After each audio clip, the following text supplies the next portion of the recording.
पंडित निर्मल मेहता जी आपको उपदेश देंगे। मैं उनकी तरफ माइक देती हूँ।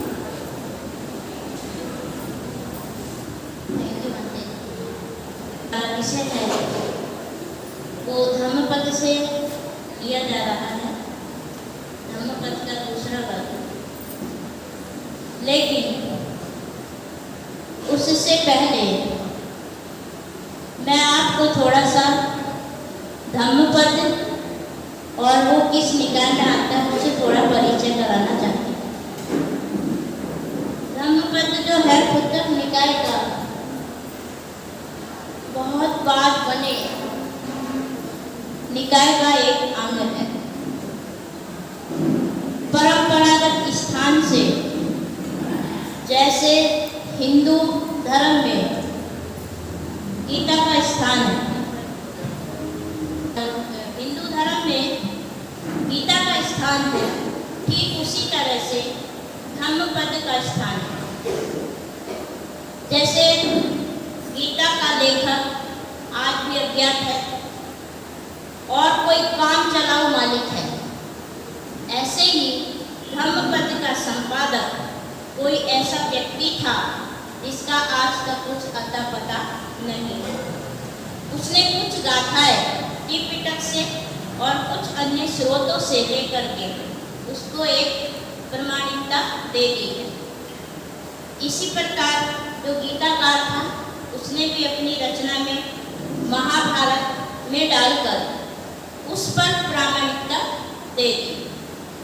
धम्मपद के जो संपादक है उसने बौद्ध और अबौद्ध वचनों के संग्रह को कर त्रिपिटक का एक अंग बनाकर हमारे सामने इसको प्रमाणित कर दिया है।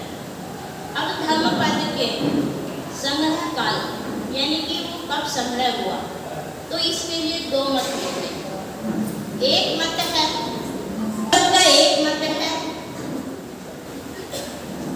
पहला मत है मैक्स मूलर का, ये एक विद्वान थे।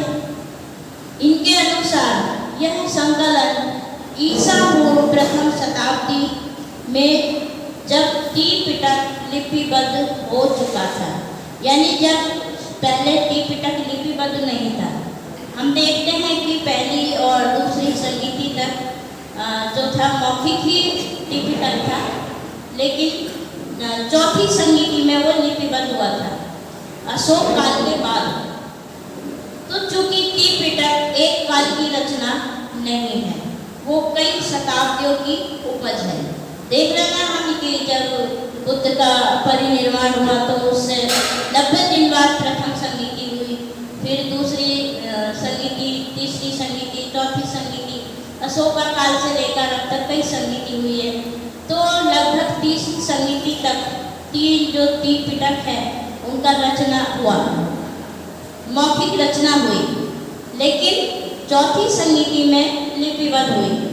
तो ये ईसा पूर्व 1 शताब्दी तक माना जाता है।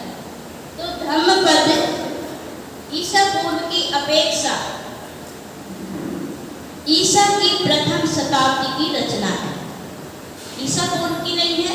मैस्कुलर के अनुसार ईसा मसीह सुने होंगे आपने, तो उनके जब जन्म हुआ, उनके जन्म से आज तक जो हम समय गिनते हैं तो उनके जन्म से समय गिनते हैं, लेकिन ईसा पूर्व का मतलब है ईसा के जन्म से पहले। तो ईसा की प्रथम शताब्दी कब शुरू होती है? जिस दिन ईसा का जन्म हुआ। तो इसी तरह से धम्मपद की रचना का जो समय माना जाता है मैस्कुलर के अनुसार वो ईसा की प्रथम शताब्दी माना जाता है। दूसरा मत है परंपरागत दीपवंश के अनुसार। दीपवंश भी एक ऐसा ग्रंथ है जिसके रचनाकार का आज तक पता नहीं चला है, लेकिन कोई बोलता है कि वो जब ये संघमित्रा अपने श्रीलंका गई थी तो भिक्खुनियों के द्वारा उसकी रचना हुई है। कुछ बोलते हैं कि उसकी उसी काल के भिक्खुओं के द्वारा रचना हुई है, और तरह तरह के मत हैं। लेकिन एक हमारे शोध में ऐसा आया था कि वो उस समय 3-4 भिक्षुनियाँ ऐसी थी जो प्रशिक्षण देती थी श्रीलंका में। अभी मुझे उनके नाम याद नहीं है, तो लगभग उसी समय की रचना मानी जाती है। तो दीपवंश के अनुसार अशोक ने धम्मपद के अप्रमाद वर्ग को विद्वान समुनों से सुना था। अप्रमाद मतलब सजगता, सतर्कता या जागरूकता। तो अतः धम्मपद ईसी पूर्व यानी ईसा पूर्व 3य शताब्दी में अवश्य था, ऐसा वो मान रहे हैं। उससे पहले कभी इसकी रचना नहीं हुई, लेकिन इस मत को नकार दिया गया है क्योंकि अशोका काल तक त्रिपिटक की रचना नहीं हुई थी। खुद जब अशोक ने संगीति कराई थी, तीसरी वाली संगीति, तो उसमें खुद एक अभिधम्म का कथावत्तु नाम का ग्रंथ रचित हुआ था। और पहली शताब्दी में भी एक अभिधम्म का ग्रंथ रचना हुई थी। तो इस तरह से जो अशोक काल में बोल रहे हैं तो ये नकारा जाता है। हो सकता है कि कुछ प्रमाद पर लेकर के उस समय भिक्षुओं ने ऐसी देशना दी है, कोई कुछ अंश हो सकता है छोटा मोटा, लेकिन धम्मपद नहीं था। तो इस तरह से ये जो मैक्स मूलर बोल रहे हैं कि ईसा प्रथम शताब्दी में इसकी रचना हुई है, तो वो सही माना जाता है। अब त्रिपिटक में धम्मपद का क्या स्थान है? धम्मपद खुद्दक निकाय का दूसरा ग्रंथ है, ये तो सभी जानते हैं हम। खुद्दक निकाय में प्रथम 4 निकायों के बाद का संकलन है। 4 निकाय कौन कौन से? दिग्ध निकाय, मध्यम निकाय, संयुक्त निकाय और अंगुत्तर निकाय। प्रथम संगीति में ये चारों ही निकाय थे, दूसरी संगीति में भी ये चारों ही निकाय थे, और तीसरी में भी ये चारों ही निकाय थे। तो ये बात का निकाय है। खुद्दक का मतलब है ऐसे छोटे छोटे उपदेश या छोटी छोटी बातों को संग्रह करना। तो इस खुद्दक निकाय में इस तरह के आज 15 ग्रंथ बताए जाते हैं। सबकी अपनी अपनी अलग अलग खुद्दक निकाय हैं। जैसे स्थविरवाद का वो केवल 7 ग्रंथ मानता है, सर्वाष्टीवादी अलग ग्रंथ मानता है, और थे अलग अलग है मतलब। तो इस तरह से अभिधम्म का अंग स्वीकार करती है किसको? खुद्दक निकाय को। यानी जो खुद्दक निकाय है उसको भी कहीं ना कहीं वो अभिधम्म का ही अंग मानते हैं। अब घोष की परंपरा के अनुसार एक उल्लेख आता है। क्या उल्लेख? निकाय को अभिधम्म पिटक का अंग स्वीकार करती है। ये बुद्ध घोष का उल्लेख है। अब राहुल सांस्कृतिक क्या बोल रहे हैं धम्मपद के लिए? ये विनय पिटक में उनका एक संदर्भ है, उनके द्वारा जो विनय पिटक अनुवादित है उसकी भूमिका में प्रस्तुत शैली पर लिखा हुआ है। खुद्दक निकाय के इन ग्रंथों में अधिकतर पहले चारों निकायों के ही सूक्तों और गाथाओं के आने से तथा ऐतिहासिक लेखों में चतुर्निकायिक शब्द आने से, यानी दिग्ध, मध्यम, संयुक्त और अंगुत्तर, इन 4 निकायों को ही वह स्थान देना युक्ति युक्त मालूम होता है। इतना ही नहीं, धम्मपद सहित सारा खुद्दक निकाय बौद्ध परंपरा का उल्लंघन करता प्रतीत आता है। ऐसा राहुल सांस्कृतिक का ये संदर्भ है विनय पिटक में। इसके लिए हम एक उदाहरण देखते हैं। विनय पिटक में एक उदाहरण संदर्भ आता है। बुद्ध के पास 2 भिक्षु आते हैं। एक का नाम था तेकुल और दूसरे का नाम था यमेलु, और ये विनय पिटक के चुनवर्ग में आता है। तो ये दोनों भिक्षु बुद्ध के पास आकर बोलते हैं, तथागत, आपके जो बुद्ध वचन हैं वो एक सरल बोल भाषा में है, यानी सरल बोलचाल में है, लोग उसको आसानी से समझ लेते हैं। लेकिन तरह तरह के लोग अपनी अपनी भाषा में बुद्ध वचनों को रखकर उन्हें दूषित भी करते हैं। क्या यह ठीक न रहेगा कि हम उन्हें छंदस में करते? बुद्ध ने इस बात को सुनते ही कहा है कि ये अपराध होगा।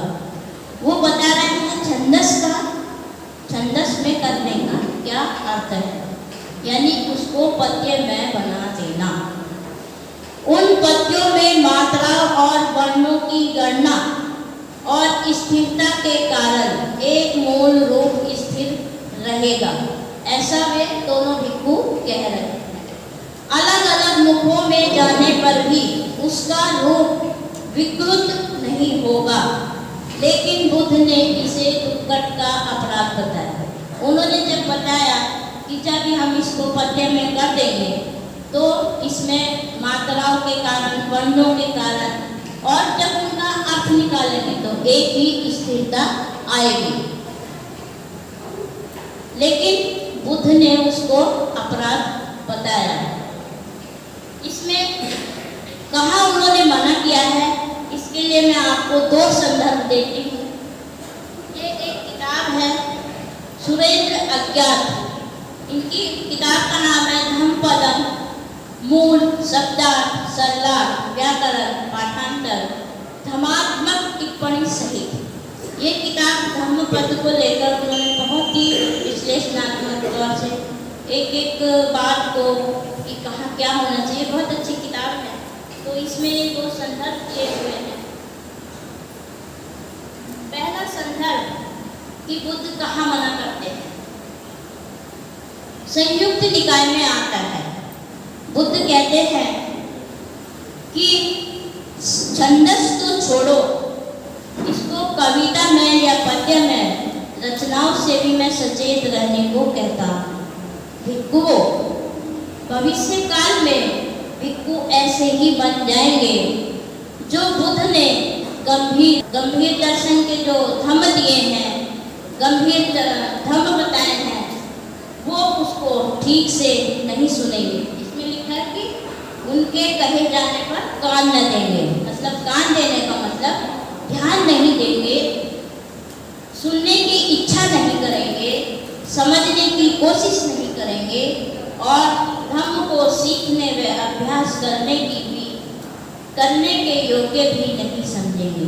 यानी वो जो बुद्ध का जो भाव है, जो असलियत में वो समझाना चाहते हैं, उस तरह को ध्यान नहीं देंगे। तो क्या करेंगे? जो बाहर के श्रावक के कहे कविता, सुंदर अक्षर, सुंदर व्यंजन वाले सुक्त बनेंगे, उन्हीं के कहे जाने पर वो कान देंगे, मतलब ध्यान देंगे, सुनने की इच्छा करेंगे, समझने की कोशिश करेंगे, उन्हीं धर्मों को सीखने और अभ्यास करने के योग्य समझेंगे। यानी कि जो बाहर के श्रावक, बाहर से मतलब जैसे बुद्ध थे तो उन्होंने जो सुक्त दिए, जो उपदेश दिए, उनको नहीं सुनेंगे। उसके बाद जो तरह तरह के आने वाले भिक्षु अपनी तरफ से, अब हम सभी जानते हैं कि उस समय उस काल में ज़्यादातर भिक्षु कौन थे? ब्राह्मण समाज से थे। तो कहीं ना कहीं वो अपना ब्राह्मण तो दिखाएंगे। तो वो बाहर के आने वाले श्रावक, जैसे अभी सुक्तों को उन्होंने पद्य में बना दिया, कविता में कर दिया, छंदस में बना दिया, तो उन्हीं को ध्यान देंगे। ऐसा बुद्ध बोल रहे हैं कि भविष्य में ऐसा होगा। ठीक है, तो भिक्षुओं, इस तरह बुद्ध ने जिन गंभीर सुक्तों को दिया है, जिन गंभीर धर्मों को बताया है, तो आप उन्हीं को अच्छे से सुने, अच्छे से ध्यान दें, अच्छे से सुनने योग्य बनाएं। इसी तरह का दूसरा संदर्भ इसमें अंकुतर निकाय में आता है। अब इसके लिए बाबा साहब क्या बोलते हैं, थोड़ा सा मैं ये भी बता देती हूँ। बाबा साहब कहते हैं धम्मपद को लेकर के, धम्मपद को शुद्ध बुद्ध वचन नहीं मानते थे। कौन? बाबा साहब। उन्होंने स्पष्ट शब्दों में कहा है कि शुद्ध पिटक दूसरा पिटक जिसका धम्मपद हिस्सा माना जाता है में बहुत कुछ मिलावटी है। जो लोग बुद्ध की मुख्य शिक्षाओं से परिचित हैं वे सब वर्तमान शुद्ध पिटक को पढ़ते हैं तो उन्हें इसमें काल्पनिक एवं पौराणिक रंग बिरंगी बातों तथा बुद्ध धर्म के एकदम विपरीत ब्राह्मणवादी विचारों की घुसपैठ से हुई विकृति देखकर बहुत हैरानी होती है। इस तरह से ये 3 संदर्भ मैंने बताए कि उन्होंने धम्मपद को नकार दिया है। अब आगे हम देखते हैं कि जो धम्मपद है, इतना मना करने पर भी जो धम्मपद है विभिन्न भाषाओं में उसका संकलन हुआ। विभिन्न देशों में अलग अलग तरह के धम्मपद बने, जैसे चीनी धम्मपद है, संस्कृत धम्मपद है, मिश्रित संस्कृत धम्मपद है और पाली धम्मपद है। धम्मपद इतना लोकप्रिय बना दिया कि सिंहल में यानी श्रीलंका में धम्मपद का संगायन किए बिना किसी भिक्षु की उपसंपदा नहीं होती। यदि उसको धम्मपद कंठस्थ है और वो पूरा गा के सुना दे, अर्थ मालूम हो या ना उससे फर्क नहीं पड़ता, तो तभी उसकी उपसंपदा होगी। यहाँ तक कि बर्मा, श्याम मतलब थाईलैंड, कंबोडिया, लाओस जैसे देशों में भी धम्मपद का कंठस्थ होना प्राय एक भिक्षु के लिए अनिवार्य माना जाता है। इसी प्रकार आज भारत देश में भी धम्मपद एक जरूरी ग्रंथ और लोकप्रिय ग्रंथ बन गया है। हम देखते हैं सभी विश्वविद्यालयों में जहाँ पाली और बुद्धिस्ट स्टडी की पढ़ाई होती है वहाँ धम्मपद जरूर पढ़ाया जाता है, चाहे वो कोई सा भी उसका हिस्सा हो। तो भारत में कौन सा धम्मपद पढ़ाते हैं? पाली धम्मपद। तो आइए अब हम इस धम्मपद का जो दूसरा वर्ग है, पहले वर्ग में यमक वर्ग है। यमक का मतलब जोड़ा, 2 गाथाओं को मिलाकर के एक यमक बनता है। लेकिन हम इसके थोड़े से अपमाद वर्ग पर बात करेंगे। अपमाद में अपमाद मतलब अप्रमाद, मतलब सतर्कता, जागरूकता या ध्यान पूर्वक कार्य करने को अपमाद बोलते हैं। हिंदी में बोलते हैं उसको अप्रमाद।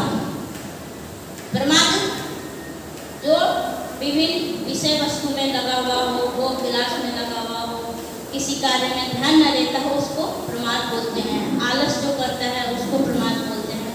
लेकिन अप्रमाद जो पूरी तरह से सावधान हो, किसी कार्य को ध्यानपूर्वक करता हो, यानी कि ध्यानपूर्वक अपने वचनों को बोलता हो, ध्यानपूर्वक शारीरिक कार्य करता हो, ध्यानपूर्वक अपने चित्त पर निरीक्षण करता हो, उसको पाली में अपमाद बोलते हैं। तो इसकी पहली जो गाथा है उसमें क्या दिया हुआ है?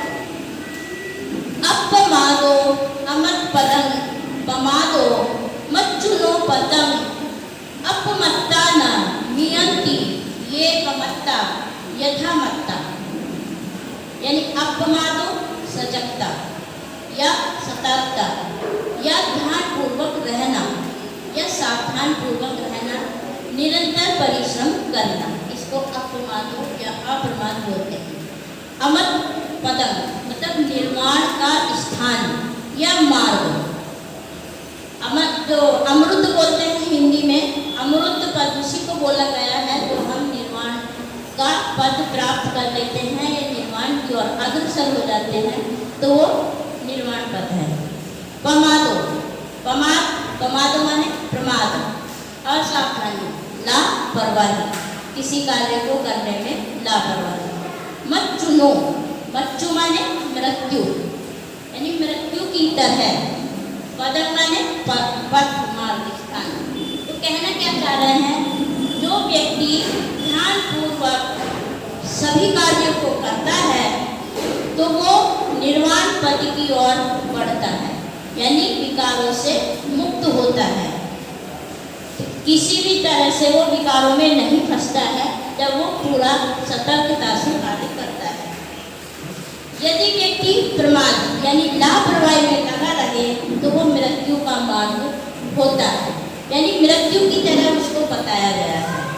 अप्रमादी व्यक्ति वास्तव में नहीं मरते हैं। कैसे नहीं मरते? ऐसा नहीं है कि जो प्रमाद नहीं करता है तो वो मरेंगे नहीं, शारीरिक रूप से मरेंगे, लेकिन आध्यात्मिक यानी कि जो उसके विचार हैं, जो उसके कार्य हैं, जो उसके बोलने का ढंग है, उस तौर से उसकी प्रसन्नता होगी, उसकी चर्चा होगी कि भाई वह व्यक्ति बहुत अच्छा है, शीलवान है, प्रज्ञावान है, छोटे से कार्य को वो बहुत ध्यानपूर्वक करता है। तो इस तरह से वो लोगों के नज़रों में या ध्यान में नहीं मरते हैं। जैसे हम अपने महामानवों को देखते हैं, आज भी वो हमारे बीच में जीवित हैं। कैसे? अपने विचारों के माध्यम से, जो उन्होंने कार्य किए हैं उसके माध्यम से। तो यहाँ बुद्ध यही कहना चाह रहे हैं कि जो व्यक्ति ध्यानपूर्वक प्रत्येक कार्य को करता है तो वो नहीं मरते हैं, लेकिन जो व्यक्ति प्रमाद होता है वो मृत शरीर के समान होता है। मृत शरीर यानी उसको अपना ही स्वार्थ चाहिए, अपना ही कार्य पूरे होने चाहिए, अपना ही सुख सुविधा चाहिए, अपने यानी जो उसके इंद्रियों को सुख मिलता है, विषय भोग वस्तु में लगे रहना, इस तरह से वो अपने लिए ही, अपने ही स्वार्थ के लिए जीता है, तो वो दूसरों के लिए मरा हुआ समान है। जो परिवार के लिए, समाज के लिए कुछ काम ना है तो वो मरे के समान ही है, उसके होने या ना होने से कोई फर्क नहीं पड़ता है। इसके ऊपर 2 लाइन मैंने लिखी थी, एक गाने से उठाई थी इस गाथा के आधार पर। स्वाभिमानी लोग ही संघर्ष की परिभाषा समझते हैं, स्वाभिमानी लोग ही संघर्ष की परिभाषा समझते हैं। जिनका स्वाभिमान मरा हो वो गुलाम होते हैं। मुर्दा लोग मिशन नहीं चलाते, मुर्दा लोग मिशन नहीं चलाते और जिंदा लोग मिशन रुकने नहीं देते। मिशन जो समाज में, जैसे मान्यवर काशीराम जी ने मिशन चलाया, उन्होंने अपना सब कुछ त्याग कर जन जागृति के लिए वो एक जिले से, एक प्रदेश से गए, जमीनी स्तर से लेकर के उनको लोगों को उठाया और बताया कि भाई बाबा साहब ने हमारे लिए इतना कुछ किया। जब तक मान्यवर काशीराम जी समाज में नहीं आए थे तो बाबा साहब को भारत देश में भी ज़्यादा नहीं जानते थे, केवल यही सुना था कि कोई है बाबा। अब बाबा तो सुनते ही रहते हैं, लेकिन मान्यवर काशीराम जी ने अपना इतना समय, इतना त्याग और इतना कुछ किया कि आज बाबा साहब को अच्छे से जानते हैं। तो मिशन मतलब जो व्यक्ति इस तरह से अपने को जागरूक करते हुए, अपना कल्याण करते हुए, अपने को नियंत्रित रखते हुए, इंद्रियों को संयमित रखते हुए, अपना निरीक्षण करते हुए अपने को अपना कल्याण करता है, इसी तरह से वो फिर दूसरे लोगों को प्रेरणा देने लगता है। तो इसलिए वो उसका स्वाभिमान रहता है और वो मिशन चलाता है, वही जिंदा व्यक्ति है। इसी की दूसरी गाथा में दे रखा है कि इस प्रकार जो ध्यानपूर्वक विशेष रूप से जानकर, कौन? बुद्धिमान लोग। जो बुद्धिमान लोग, जो साधक होते हैं, सजगता में रहते हैं, तो वो बहुत आनंदित रहते हैं। उनको कोई दुख नहीं होता है, कोई कष्ट नहीं होता है, क्योंकि वो सब जानते हैं कि ये अनित्य है, परिवर्तन है, अभी है तो कुछ समय बाद बदल जाएगा, क्योंकि वो जागरूक लोग हैं। वो श्रेष्ठ साधक व्यक्ति है तो वो अपने सम्यक आचरण में ही गोचर मतलब चलते रहते हैं, विहार करते हैं। इसके ऊपर एक मैंने कहानी ढूंढी थी, तो कहानी है महाकाल भिक्षु की, कि किस तरह से सजगता अपने को सम्यक बनाती है। तो महाकाल भिक्षु राज के भिक्षु थे वो अत्यंत सावधानी से लोगों के साथ व्यवहार करते थे, अत्यंत सावधानी से अपना जो क्रियापद मतलब उठना बैठना चलना खाना पीना रहना बहुत सावधानी पूर्वक करते थे। और जब वो आंतरिक ध्यान के लिए बैठते थे तब भी बड़े सतर्क होकर बैठते थे। तो एक दिन वो ध्यान में मग्न होकर बैठे थे तो उनके जो साथी हैं और कुछ भिक्षु हैं उनको बोले कि आप इतनी ध्यान मग्न क्यों रहते हैं, कठोरता से आचरण नियम और ध्यान की साधना करते हैं, थोड़ा आराम कीजिए। मतलब अगर थोड़ी लापरवाही भी हो जाएगी तो उसमें भी सुखी जीवन बीतेगा। तो वो क्या बोलते हैं, नहीं भदन तो प्रमाद मृत्यु का मार्ग है।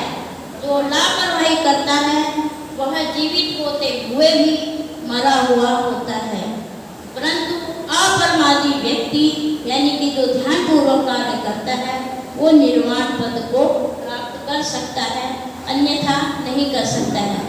मतलब अगर वो विकारों में ही घिरा रहेगा तो कष्टों से दुखों से घिरा ही रहेगा।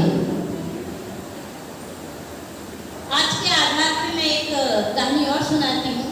दो विद्यार्थी थे, नाम कुछ भी हो सकते हैं। एक था मोहन और एक था गोपाल।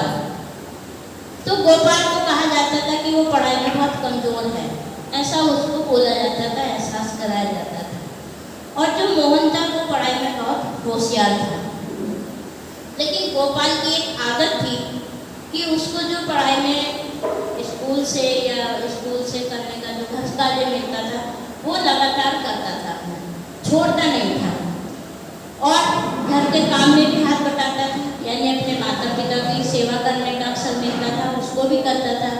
और उसके साथ साथ यार दोस्तों में भी जो खेलने वाले जो खेल होते थे उनको भी खेलता था, यानी वो हर कार्य अपना समय पर करता था। लेकिन जो दूसरा बच्चा था मोहन, वो अपने आप को होशियार समझते हुए पढ़ाई की ओर तो बिल्कुल ध्यान देता ही नहीं था। जैसे उसका समय किस में बीतता था, जैसे टीवी देखना है या मोबाइल में गेम खेलना है या फिर इधर उधर यार दोस्तों से व्यर्थ की बातें करना है। अब क्या हुआ, एक दिन परीक्षा का समय आया। परीक्षा का समय आया तो जो गोपाल था वो तो लगातार अपनी पढ़ाई कर ही रहा था, बाकी उसको कहा जाता था कि ये कमज़ोर है। लेकिन जो मोहन था उसने देखा अरे परीक्षा आ गई लेकिन मेरा सिलेबस कंप्लीट नहीं है, मैंने तो बहुत लापरवाही कर दी है। तो वो उस एग्जाम के समय अपने सिलेबस को कवर करने लगा कि अगर मैं एक बार भी इसको पढ़ लेता हूँ तो एग्जाम में अच्छा लिखूँगा।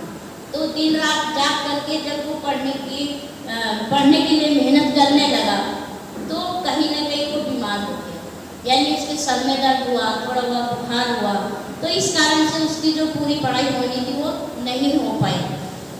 और उधर गोपाल अपनी पढ़ाई तो करता आ रहा था, इस समय रिवीजन किया तो ऐसा परिणाम ये हुआ कि जो गोपाल है वो अच्छे मार्क्स से पास हुआ और जो मोहन क्लास में टॉप आता था वो लो में आया। पास तो हो गया लेकिन बिल्कुल लो में आया। उसको बहुत दुख हुआ, समझ में आया उसको कि ये ऐसा क्यों हुआ। तो क्यों हुआ, क्योंकि जो मोहन था वो लापरवाही कर रहा था अपने काम में, ये सोच करके कि मैं तो होशियार हूँ, समझ जाऊँगा, कर लूँगा, एक दिन पढ़ूँगा तो कर लूँगा। लेकिन जो गोपाल था वो उसको बताया जा रहा था कि तू कमज़ोर है, तो उसके कार्य में निरंतरता बनी हुई थी, यानी वो लगातार अभ्यास कर रहा था। तो ऐसे ही हम क्या करते हैं कि हम आज कोई काम किया और अगले दिन वो नहीं किया। तो जब तक हम कोई भी काम में अगर परफेक्ट होना चाहते हैं, अभ्यस्त होना चाहते हैं, मास्टर होना चाहते हैं, तो उस कार्य को लगातार थोड़ा थोड़ा करते रहना चाहिए। इस कहानी से हमें यही संदेश मिलता है। अब मैं थोड़ा सा ये बता दूँ कि जो प्रमाद है, प्रमाद में कौन कौन से कार्य आते हैं। जैसे आलस तो बता ही दिया मैंने कि आलस करना है, अत्यधिक सोना या नशे जैसे में रहना कि मुझे बीमार सा हूँ, मेरे शरीर में बड़ी कमजोरी सी बनी हुई है, तो उसको तंद्रा बोलते हैं या निद्रा बोलते हैं। इस तरह से रहना। दूसरा, किसी काम को करने में तरह तरह के बहाने मारना। अरे मैंने तो कभी किया ही नहीं है, मुझसे तो होगा ही नहीं है, आज पहली बार मेरे सामने आया है तो मैं कैसे करूँगा, मैंने तो कभी देखा ही नहीं है। बहुत सारे बहाने होते हैं। यानी करने वाले के लिए रास्ते बहुत हैं और ना करने वाले के लिए बहाने बहुत हैं। जैसे हम देखते हैं कि आज अगर हम बोलने लगे कि भाई चलो आज बिहार में जो है धर्म उपदेश है, तो लोगों के पास बहुत बहाने हो जाते हैं कि भाई मेरे बच्चे पढ़ाई कर रहे हैं, मेरे बहुत काम है, मेरी नौकरी है, मैं थोड़ा सा बीमार हो गया था, मुझे ऐसा था। ये बहुत बहाने मार देते हैं। यही आकर के बहुत बहाने हैं, बाकी उनके सब काम समय पर हो जाते हैं। अगर कहीं पार्टी में जाना हो, कहीं मेहमानदारी में जाना हो, कहीं अच्छे बड़े फंक्शन में जाना हो, तो सब समय मिल जाता है। लेकिन ऐसी जगह समय नहीं मिलता है, तो इसमें ये भी आलस में आता है कि समय समय पर धर्म को ना सुनना। अगर मान लो कहीं सुन भी रहे हैं तो ध्यान ना देना, वो भी प्रमाद में आता है। दूसरा, अपने कार्य में निरंतरता न बनी हुई। यदि किसी आपको लोभ है, द्वेष है या ईर्ष्या है, अगर उसके तहत आप किसी काम को कर रहे हैं तो उसको भी आलस बोलते हैं। क्योंकि लोभ, ईर्ष्या, द्वेष में जब हम काम करेंगे तो दूसरों की उसमें नुकसान ही सोचेंगे कि इसका नुकसान करें। तो इस तरह के जितने भी कार्य हैं ये प्रमाद में आते हैं। तो ये सब कार्य हमें बुद्ध ने करने के लिए मना किए हैं कि यदि हम अपना कल्याण चाहते हैं तो भूल करके भी ऐसा कोई काम ना करें जिससे हमें दुख या कष्ट हो। जब हमें दुख या कष्ट नहीं होगा तो फिर दूसरों को भी हमारे द्वारा कोई दुख कष्ट नहीं होगा। अब मैं थोड़ा सा जो अप्रमाद है, यानी कि जो ध्यान पूर्वक कार्य किया जाता है, ये लास्ट है मेरा, इसके बाद मैं रुकती हूँ। बुद्ध ने इसके लिए कई सारी उपमा दी है कि वो कितना जरूरी है। पहली उपमा अंकुतन निकाय में बोला है, सब धम्म उपो, मतलब जो आप प्रमाद है यानी सजगता है, जो ध्यान पूर्वक कार्य करते हैं, वह सब धर्मों की रक्षा करने वाला है। वह प्रथम द्वार है। कौन? सतर्कता। जैसे किस तरह से? जैसे कोई दरवाजे पर चौकीदार खड़ा है तो हमारे घर की सुरक्षा होगी। इसी प्रकार यदि हम सतर्कता, सजगता बरतते हैं तो हमारे शील, ध्यान, प्रज्ञा की रक्षा होगी। हमारा घर कौन सा हुआ? शील, ध्यान, प्रज्ञा। यानी शील, प्रज्ञा और ध्यान ये हमारे घर हुए। और उसकी रक्षा कौन करेगा? हमारी सतर्कता। सतर्कता पहला द्वार है, वो अंदर आने ही नहीं देगा भूल से भी किसी भी कारण। दूसरी उपमा है राजा के मंत्री की। यदि राजा का मंत्री बुद्धिमान होगा तो वो अपनी बुद्धिमत्ता से, अपनी प्रज्ञा से राजा की सुरक्षा कर लेगा। अन्यथा अगर मंत्री चतुर नहीं होगा, मूर्ख होगा, तो राजा के साथ साथ राज्य की भी हानि होगी। तीसरी उपमा दी है भरा तेल से भरा कटोरा। जैसे किसी के हाथ में तेल से भरा कटोरा है और पीछे एक व्यक्ति तलवार लिए उसके चल रहा है और बोल रहा है कि यदि अगर तेल की एक भी बूंद गिरी तो मैं पीछे से तेरी गर्दन काट दूंगा। इसी तरह से हमारे पीछे तलवार लेके कौन चल रहा है? हमारे द्वेष, ईर्ष्या, लोभ ये तलवार लेके चल रहे हैं। यदि तूने थोड़ा सा भी कुछ गलत किया तो मैं तुझे दुख में डाल दूंगा, मैं तुझे कष्टों में डाल दूंगा। मतलब गर्दन काटने के समान ही है। तो बुद्ध ने कितनी अच्छी उपमा दी है। तो वो व्यक्ति बड़े सजग से, बड़े सतर्क से तेल का कटोरा लेके चलता है कि यदि एक बूंद भी गिरी तो पीछे से मेरी गर्दन कट जाएगी। इसी तरह से आपने ध्यान देना छोड़ा तो आप कष्टों में पड़ गए। तो मैं ये समझाना चाह रही हूँ कि हम अपने कल्याण के लिए सभी कार्य ध्यानपूर्वक, जैसे ध्यान से बोलना, ऐसे वचन नहीं बोलना जो कठोर हो या कड़वे हो या किसी को बुरे लगते हो, ऐसे वचन नहीं बोलना है। जो वचन सार्थक हैं वही बोले, जो सार्थक बात है वही बातें करें। इसी तरह से जो शारीरिक कर्म है हमारे, शारीरिक कर्म भी ऐसे करें जो अपने हित के साथ साथ दूसरों को भी लाभ हो। यानी इसमें हमारी जो आजीविका भी आती है, तो हमारी जो जीविका है वो भी ऐसी जीविका करें जिसमें दूसरों का भी नुकसान ना हो। जैसे सम्यक आजीविका में कौन कौन से कार्य नहीं आते हैं, जैसे हथियार का बिजनेस करना है, या हम देखते हैं ह्यूमन ट्रैफिकिंग यानी किडनैप करते, ट्रैफिकिंग, देह व्यापार। तो इस तरह के तमाम ऐसे बिजनेस है, या हम ऐसी जगह कहीं नौकरी कर रहे हैं कि वो ऐसे कामों में इन्वॉल्व है, हम ऐसे, तो वहाँ भी हमारी ये जीविका सम्यक नहीं होती है, तो हम ऐसी जीविका ना करें। तो इस तरह से हम पूरी तरह से सतर्क रहते हुए, ध्यानपूर्वक रहते हुए अपने चित्त को संयमित करें, अपनी इंद्रियों पर संयम रखें। ऐसा ना हो किसी वस्तु को देखकर, किसी स्त्री को देखकर, किसी पुरुष को देख करके हम अपनी इंद्रियों को सुख के लिए ताड़ें। कोई चीज़ पाने के लिए, कोई चीज़ खाने के लिए अगर भूख भी नहीं है तो लालायित रहे। तो इस तरह से हम इंद्रियों पर संयम रह करके अपने जीवन को सुखी बनाएं और अपना कल्याण करें। मैं इतना ही बोल करके यहाँ रखती हूँ। जय भीम, नमो बुद्धाय। अब इसमें दुरुस्त बनते जी करें। साधु साधु साधु।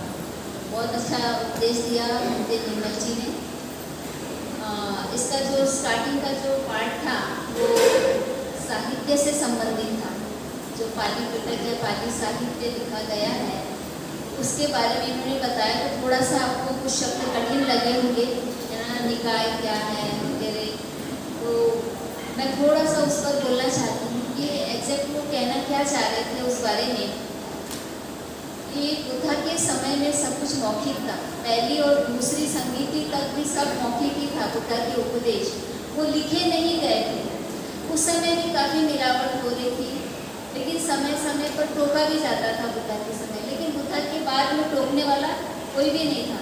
और बुद्ध को ये थोड़ी सी कल्पना थी कि पता नहीं उनके बाद में किस तरह से ये करेंगे। अभी मेरे सामने ही ये इतनी मिलावट करते हैं, तो बाद में क्या करेंगे।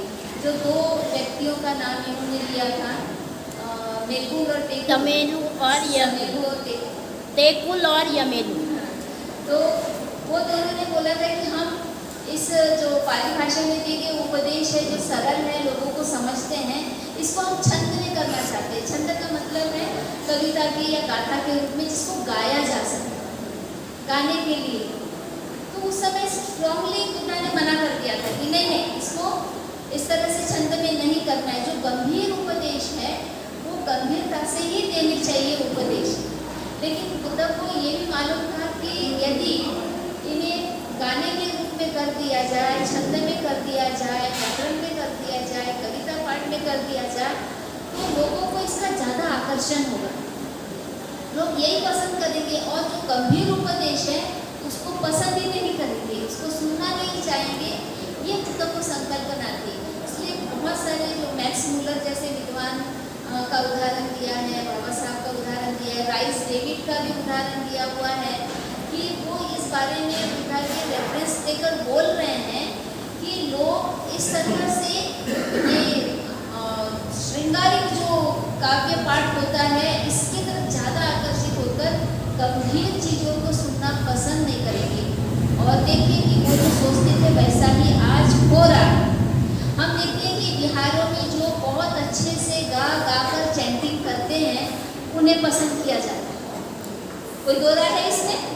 नहीं ना, लोगों को गाना ज़्यादा पसंद है, तो चैंटिंग ज़्यादा पसंद करते, भले उसके अर्थ समझ में ना आए, है ना। उस समय में पाली सबकी बोली भाषा थी, इसलिए पाली में चैंटिंग करने से समझ जाते थे। लेकिन आज हमारी पाली बोली भाषा नहीं है, हमें उसके अर्थ नहीं समझते। दो लाइन भी अगर ये पाली में पढ़ रहे हैं तो आप ऐसे देखते रहते हैं, पता नहीं क्या पढ़ रहे हैं, एक सिंपल सा निकाय शब्द का अर्थ भी हमको नहीं समझ में आ रहा। तो आज के समय में चैंटिंग ये अनुपयोगी हो गया, लेकिन फिर भी गाने में मजा आता है, गाना सुनने में मजा आता है। तो ये एक तरह का इंद्रिय सुख हो गया। इंद्रिय सुख हुआ ना। हम अपने आचरण में बदलाव लाना नहीं चाहते हैं, हम सुख लेना चाहते हैं। तो ये धम्मपद जो बना है ये भिक्षुओं ने बनाया हुआ है। लोग कहते हैं ना 84,000 उपदेश बुद्धा के हैं, नहीं, 84,000 उपदेश बुद्धा के नहीं हैं, 82,000 उपदेश बुद्धा के हैं और 2,000 ये भिक्षुओं के। और भिक्षुओं ने इसे आकर्षक बनाने के लिए काव्य रूप में दिया हुआ है। और जैसे कि बताया कि श्रीलंका में धम्मपद जिसको याद नहीं है उसकी उपसंपदा ही नहीं होती है, तो बहुत गलत बात हो गई। याद होना अलग बात है और समझना अलग बात है। याद करने मतलब आप पहली क्लास में हैं, पहली क्लास में पहाड़े याद करते हैं, कविता याद करते हैं, लेकिन उस बच्चे को उसका अर्थ समझ में नहीं आता। आता है क्या? 2 एकम 2, 2 दूनी 4, ये 4 क्यों आ रहा है नहीं समझ में आता क्या बच्चे को? नहीं, उसको टीचर बोलते हैं याद करो, वो याद कर लेता है। बुढ़िया मेरी रानी है, ट्विंकल ट्विंकल लिटिल स्टार याद कर लेता है। मायने समझते हैं क्या उसके? नहीं। तो आज हमारी आम जनता का यही हाल हो रहा है कि सब रटा जा रहा है, लेकिन उसके अर्थ समझ में नहीं आते हैं। यही भय तक तो गाने में मजा है। गाना कोई बुरी बात नहीं है। हम देखते हैं कि हमारे देश की एक ऐसी संस्कृति रही है जहाँ पर हमारे मूल निवासी लोगों को लिखने या पढ़ने इसका अधिकार नहीं था, बोलने का भी अधिकार नहीं था, खास करके महिलाओं को बिल्कुल भी नहीं था। तो इन लोगों ने क्या किया उस जमाने में, अपनी भावनाओं को व्यक्त करने के लिए गीत रचे।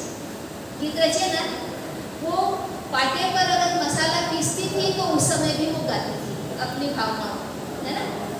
वो कुछ फूट रही है तो उस समय भी वो गाती थी।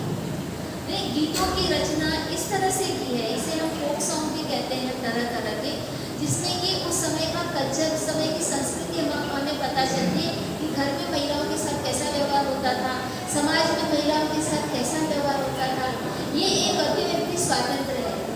लेकिन बुद्धा के जो वचन है वो बुद्धा के हैं, दूसरे लोगों के नहीं है। इसलिए हम अगर बुद्धा के उपदेश बता रहे हैं तो वो बुद्ध की अभिव्यक्ति, वो हमारी खुद की अभिव्यक्ति नहीं है। हम जब अपने खुद के व्यूज देते हैं, खुद का दृष्टिकोण बताते हैं, वो अलग बात है। लेकिन जो आधार है, मूल आधार जो है, वो जो बुद्ध के विचार बताए गए हैं वो मूल आधार है। तो उसको एज इट इज जैसे है वैसे ही बताना चाहिए। अगर हम प्रतीक समुत्पाद का उपदेश देते हैं या पंच उपादान स्कंध, यानी ये जो हमारा नाम रूप है, इसके बारे में, ये शरीर कैसे बना है, इसके अंग कैसे बने हैं, ये मन कैसे जुड़ा हुआ है, मन कैसे काम करता है, ये क्या गा गा कर बताने की चीज़ है? नहीं, इसको एनालिसिस यानी बहुत विश्लेषण करना पड़ता है, चिकित्सा करनी पड़ती है, उसको समझाना पड़ता है। तो उसको उसी तरह से बताए। अभी मैं जो बोल रही हूँ ये मैं गाकर करूँगी, छोड़ के देखो, एक गंभीर दर्शन है, यानी फिलॉसफी है। तो इसको वैसे ही बताना चाहिए, खुद ऐसा ही चाहते थे, लेकिन बाद में इतना परिवर्तन हो गया।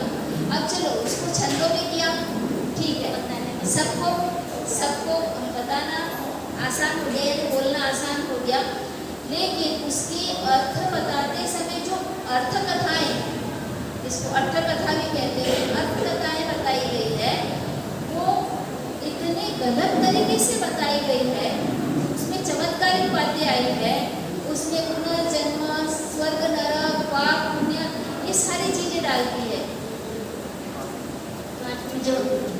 जो यमक वक्र है उसमें जो पहला जो मनोपुब्बंगमा जो आया हुआ है, मन के बारे में जो बात की है कि मन जैसा करता है वैसा ही उसके साथ में होता है, परिणाम होता है। इसके बारे में चक्षुपाल की जो कथा दी हुई है, कह रहे हैं कि वो पिछले जन्म में अंधा था, नहीं पिछले जन्म के पाप किए थे इसलिए अंधा हुआ, और अंधे को जीवन नहीं दिया जाता, ये मालूम। इसको हम कई तरीके से क्रॉस कर सकते हैं, खंडन कर सकते हैं इस बात का। कथाएं बहुत विचित्र तरीके से दी गई है। इससे क्या हो रहा है कि जो हमारी आम जनता है, जो हम कह सकते हैं कि बुद्धिजीवी कैटेगरी में नहीं ऊंचे लेवल की बुद्धिवादी नहीं है, तो उनको क्या लगता है कि नहीं बुद्ध ने कहा है तो ऐसा होगा नहीं, पिछले जन्म के पाप का परिणाम ऐसा होता ही होगा, तो वो उसमें उलझ जाते हैं, उसमें फंस जाते हैं। और जो अभी जो वर्तमान जीवन है इसमें हमने क्या क्या करना चाहिए और क्या नहीं करना चाहिए, कैसे हम सुखी हो सकते हैं, इसके तरफ उनका ध्यान नहीं रहता। बस वो स्वर्ग प्राप्ति के लिए और पिछले जन्म के पापों का फल भोगने के लिए तैयार हो जाते हैं। बाबा साहब ने बड़ी सुंदर बात की है इसके लिए कि ये जो ब्राह्मणी विचारधारा ने एक स्थापित कर दिया है कि पूर्व जन्मों का फल होता है, उसके आधार पर पुनर्जन्म होता है, ये अपनी सामाजिक जवाबदारी से बचना चाहते हैं। क्योंकि ये जो व्यवस्था उन्होंने बनाई है विषमतावादी व्यवस्था, जिसमें कि भेदभाव है, ऊंच नीच है, वरिष्ठ वर्ग ने कनिष्ठ वर्ग के साथ बुरा व्यवहार करना चाहिए, उनसे सेवा कार्य कराना चाहिए, उनका उत्पीड़न करना चाहिए, ये इन्होंने मानव निर्मित व्यवस्था है। इसको पुनर्जन्म और पूर्व जन्म का आधार देने के कारण क्या हो गया कि ये मानव निर्मित है, ये बात लुप्त हो जाती है, खत्म हो जाती है, यानी इनका दोष छिप जाता है। यदि इंसान को ये बता दिया जाए कि तुम्हारी ये बुरी हालत तुम्हारे पहले के जन्म के कारण नहीं है, बल्कि इस ब्राह्मणी व्यवस्था ने जो विषमतावादी व्यवस्था खड़ी की है इस वजह से तुम्हारा ये हाल है, तो तुम क्या करोगे, विद्रोह करोगे, उस व्यवस्था के खिलाफ विद्रोह करके अपनी स्थिति को सुधारने का प्रयास करोगे, समानता की और स्वतंत्रता की मांग करोगे। तो ये नहीं होना चाहिए, आप विद्रोह नहीं करना चाहिए, इसलिए आपको ऐसे झूठे तत्व ज्ञान में फंसाया जा रहा है। तो ये बहुत सारी बातें हैं जो बुद्धिज्म में मिलावट हो गई है, जैसे अभिधम्म या धम्मपद, जिसका कि बाबा साहब ने स्पष्ट रूप से विरोध किया। हाँ, खुद्दक निकाय के पूरे 15 ग्रंथ है जिसमें कि हमें इस तरह की बातें मिलती हैं। इसलिए बाबा साहब भी और बड़े बड़े विद्वानों ने कहा है कि ये पढ़ते समय हमें सावधानी से, जागरूकता से, सजगता से पढ़ना चाहिए। यदि हम सजगता नहीं रखते हैं, यानी प्रमाद में रहते हैं, है ना, ध्यान से नहीं पढ़ते हैं, प्रमाद करते हैं, आलस करते हैं, तो उसका जो मर्म है, उसकी जो गहराई है बातों की, कि वो क्या कहना चाहते हैं, हमें कहीं फंसाना तो नहीं चाह रहे हैं, धर्म के नाम पे उलझा तो नहीं रहे हैं, ये हमें पता नहीं चलेगा और हम मानसिक रूप से ग्रंथों के गुलाम हो जाएंगे। गुलामी कई तरह की होती है। अगर आप कह रहे हैं कि त्रिपिटक हमारे लिए पूजनीय है और इसमें जो लिखा है एक एक शब्द सच है, तो आप ग्रंथों के मानसिक गुलाम हो गए हैं। और ज्योतिबा फुले जी ने गुलामगिरी किताब में बहुत सुंदर उदाहरण दे देकर समझाया, आप जरूर पढ़ें गुलामगिरी ज्योतिबा फुले जी की। तो ये हमारे लिए एक जो आज का उपदेश था, ये सावधान करने के लिए है, ग्रंथों पर भी अंधा विश्वास नहीं करना है। कालम सूत्र में बुद्धा ने ये बात कही है कि केवल ग्रंथों में लिखा है, इसलिए भी मत मानो। तो बहुत अच्छा बताया भंटे जी ने, मुझे खुशी है, आज उन्होंने बहुत अच्छा प्रयास किया है। ये पाली में एमए कर रहे हैं, इसलिए पाली के शब्द ज़्यादा आ रहे हैं। एमए हो गया है, कंप्लीट हो गया है, पीएचडी की तैयारी चल रही है, तो बहुत अच्छा था। मैं इनको बहुत साधुवाद देती हूँ और सबसे बड़ा साधुवाद आप लोगों को देती हूँ कि इतने गंभीर विषय को आपने बहुत धैर्य से, शांति से सुना, ध्यान देकर सुना, क्योंकि नहीं सुनना चाहते हैं गंभीर प्रवचन, लेकिन आपने सुना, इसके लिए आप सबको बहुत बहुत साधुवाद। जय हिंद, नमो। सब पाप सकरणं कुशलस्य उपसंपदा सचित्त परियोदपनं एतं बुद्धान शासनं शरणं नय्यं संभो मे शरणं वरम् एतेन सच्च वज्रेण होतु मे जयमङ्गलम्।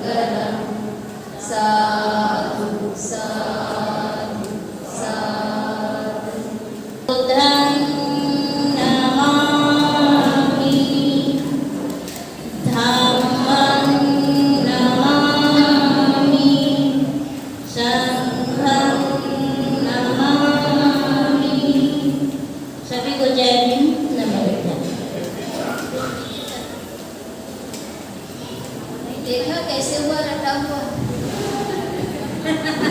लेकिन इसी में अच्छा लगता है कि बिगाड़ आकर बोल रहे ना तो बड़ा इंटरेस्ट आता है। डॉक्टर अंबेडकर समता विकास समिति समता बुद्ध विहार छिंदवाड़ा की ओर से हम इतनी अच्छी धर्मदेशना के लिए पूज्य भंत जी का आभार व्यक्त करते हैं, उन्हें साधुवाद देते हैं। और जैसा कि पूज्य भंत विजय मैत्री ने कहा, पीएचडी का तो ये जो टेस्ट है उसमें आप सफल रहे। हम समिति की ओर से जो है आपको बहुत शुभकामनाएं देते हैं कि आप जल्दी से पीएचडी कर लें। एक बार भक्त जी के लिए साधु साधु बोल दीजिए।